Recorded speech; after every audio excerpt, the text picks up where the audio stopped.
कृष्णाय कृष्ण भक्ताय तद्भक्ताय जय श्री कृष्ण चैतन्य प्रभु नित्यानंद श्री अद्वैत गदाधर जय श्रीवासादि गौर भक्तवृंद।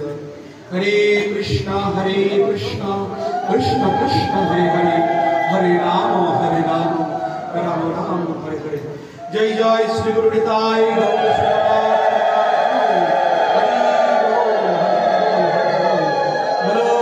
राधा रानी की, राधा रानी शुभ विवाह तिथि की, आज के शुभ शुभ आयोजन की।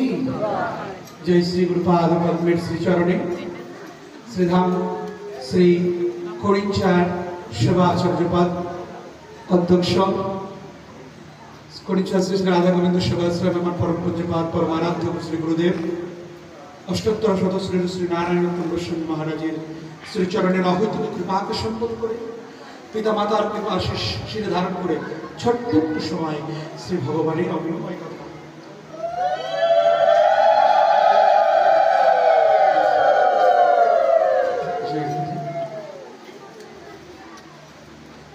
देखो अनेक कथा श्रवण करलाम, अनेक कथा आस्वादित हलो। राधा रानीर जन्म इतिवृत्त থেকে কত কথা আমরা শ্রবণ করলাম, রাধা রানীর কৃপা কটাক্ষ শ্রবণ করলাম। আমি দুই একটি কথা বলবো, সেটা হচ্ছে গ্রন্থি বলছে, শাস্ত্রে বলছেন ব্রহ্ম সংহিতার পঞ্চম অধ্যায়ের 1 নম্বর শ্লোক, যেটা আপনারা সবাই জানেন। সেই শ্লোকটা কি জানেন? সেই শ্লোকটা হচ্ছে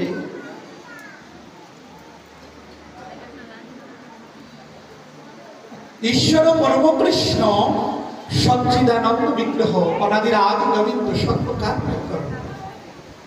যিনি সৎ চিৎ এবং আনন্দ ঘন মূর্তি। সৎ এবং চিৎ অংশ বাদ দিয়ে যে আনন্দ ঘন মূর্তি বা আনন্দ ঘন অংশ, এই অংশটুকের নাম হচ্ছে লাদিনী শক্তি।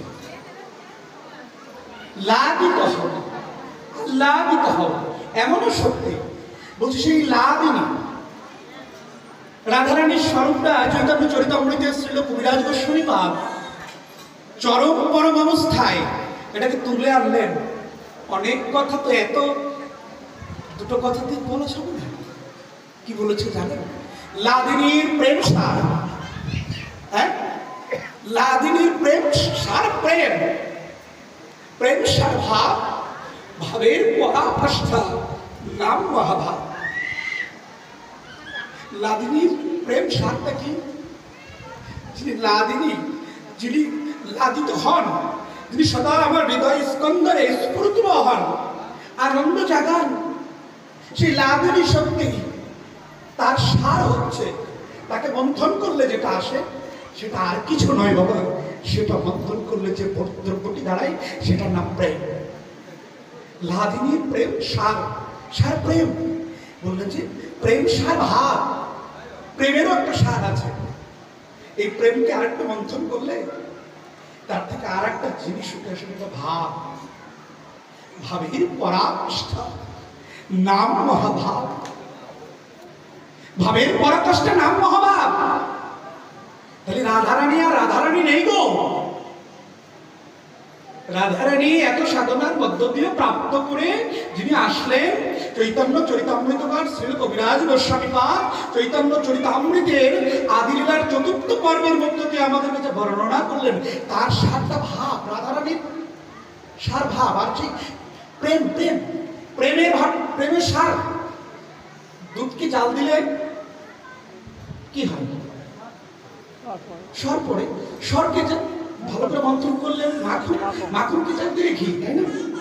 তদ্রুপ করে যদি রাধারানীকে যদি কেউ কৃপা করে লাভ করে, তিনি প্রেম লাভ করতে পারেন।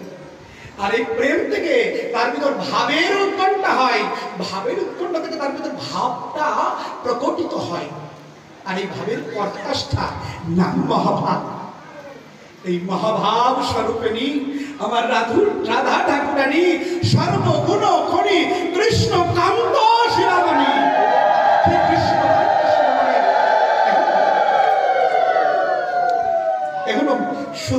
মনুষ্য জন্ম প্রাপ্ত করে এখনো ভাব ভজনের অঙ্গীকার লাভ করার পরেও আমরা যদি শ্রীমতী রাধা রানীর কৃপায় যদি সিক্ত না হতে পারি, সেই কৃপায় যদি অনুসিক্ত অনুরক্ত না হয়ে এমন মনুষ্য জন্মে অতিবাহিত না করতে পারি, তাহলে এই জীবন আমাদের বৃথা। কেন জানেন? চৈতন্য চরিতামৃতের মধ্যলীলার পঞ্চবিংশ পরিচ্ছেদের মধ্যে একটি জায়গায় দেখবেন, বলছে যে অনন্ত কৃষ্ণের গুণ 64 প্রধান, এক এক গুণ শুনি জোড়ায় ভক্ত মনোপ্রাণ। অনন্ত কৃষ্ণের গুণ, কৃষ্ণের এত গুণ, কিন্তু তার মধ্যে 64টা গুণ হচ্ছে প্রধান। আর এই 64 গুণের মধ্যে এক একটা গুণ যদি কেউ শ্রবণ করে, তাই ভক্ত মন প্রাণ জুড়িয়ে যায়। রাধার মহিমা বর্ণনা করেছেন কি জানেন? বলেছেন অনন্ত রাধার গুণ 25 প্রধান। সারা জগৎ কাকে বন্দনা করার জন্য প্রস্তুত বাবা? কৃষ্ণ ভগবানকে, কৃষ্ণ আকর্ষণ করার জন্য। কৃষ্ণ নববচন যিনি আকর্ষণ করেন, কি আকর্ষণ করেন বাবা? বলছেন হৃদয় বৃন্দের সমস্ত কামনা বাসনাকে ত্যায্য করে দিয়ে হৃদয় মন্দির দিয়ে গৌর গোবিন্দের প্রেমের এমন কর্ষণ করা হাল চালন করেন, যে হাল চালন করলে তার দিকে কাম দাম বিদূরিত হয়ে কৃষ্ণ রাধা কৃষ্ণের এখনো কৃষ্ণ। সেই 64 গুণ বলছে এক এক গুণ শুনি জোড়ায় ভক্ত বড় প্রাণ। এরপরে কি হচ্ছে জানেন? চৈতন্য চরিতামৃত রাসের কবিরাজ গোস্বামী অপূর্ব সুন্দর বলছে অনন্ত রাধার গুণ 25 প্রধান, এক এক গুণে বশ হয় কৃষ্ণ ভগবান। বলছে তার এত গুণ, আমরা তার গুণ শুনতে পাই, মন প্রাণ জুড়ে যায়। আর কৃষ্ণের গুণের কথা বললাম, এবার রাধার এমন গুণ, তার এক গুণে ওই রকম একজন কৃষ্ণ বশ হয়ে যায়। আর এগুলো রাধারানীর কথা বলবে মাতৃশা সমজীবাধন সম্ভব? কখনোই সম্ভব না। তাই আপনাদের কাছে বাবার কথাটা রাখার জন্য বাবার কাছ থেকে অনুমতি পেয়ে এখানে আসলাম। তাই আপনারা কৃপা করবেন। তাই বলছেন মহাভাব স্বরূপিণী সেই রাধা ঠাকুরানী সর্বগুণ করি সেই কৃষ্ণকান্ত শিরোমণি, যার অনন্ত গুণের কথা আমাদের মতো এই মাতৃশা সমজীবাধনের পক্ষে বলা সম্ভব নয়। তবে বলছে যে কৃষ্ণের একটা কথা শোনেন, বলছে না যে কৃষ্ণের বিচার এক আছাই অন্তরে পূর্ণানন্দে পূর্ণরস রূপ কহে মোরে, আমা হইতে আনন্দিত হয় ত্রিভুবন।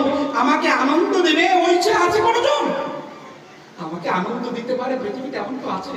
বলছে কেউ নেই, কিন্তু একজন আছেন যিনি আমাকে বশ করতে পারেন। তখন এই কথাটা বলেছেন যে সেই এক এক গুণে ঘন বশ হয় কৃষ্ণ ভগবান। যে কারণে নরোত্তম দাস ঠাকুর মহাশয়ের প্রার্থনা ছিল না, রাধা কৃষ্ণ প্রাণমোর যুগল কিশোর, রাধা কৃষ্ণ প্রাণ করেছেন। তাই আসুন আমরা রাধারানীর সেই অশেষ বিশেষ করুণা সমৃদ্ধ কৃপা করা সমৃদ্ধ সেই নামটি করব। সেই নাম করার জন্য আমরা নরোত্তম দাস ঠাকুর মহাশয়ের একটি পদের দুটো লাইন বলেই এখানে বিশ্রাম। আমাদের মহাত্মাজি আসবেন, বলছেন জয় জয় রাধা নাম বৃন্দাবন কৃষ্ণ সুখ বিলাসের নিধি। এইখানে কথাটা, যিনি কৃষ্ণ সুখ বিলাসের নিধি, সেই বিলাসের নিধি বলছে। পরের লাইনটা আমাদের আশ্চর্য, বলেছে হেন হেন রাধা গুণগান না শুনিল মন প্রাণ, বঞ্চিত করিল মোরে বিধি। আজকে বঞ্চিত আমরা যেন না হই গুরু গোবিন্দের অশেষ বিশেষ করুণায় শ্রী গুরুর মুখ থেকে, এবং আজকে যে মহাত্মা এসেছেন তার মুখ থেকে আমরা হরিকথা আস্বাদন করবো। তাই আজকে এখানেই কথা বিশ্রাম দিয়ে জয় নিতাই, জয় গৌর হরি। কোনো ত্রুটি বিচ্যুতি হলে আপনারা কৃপা করবেন। জয় জয়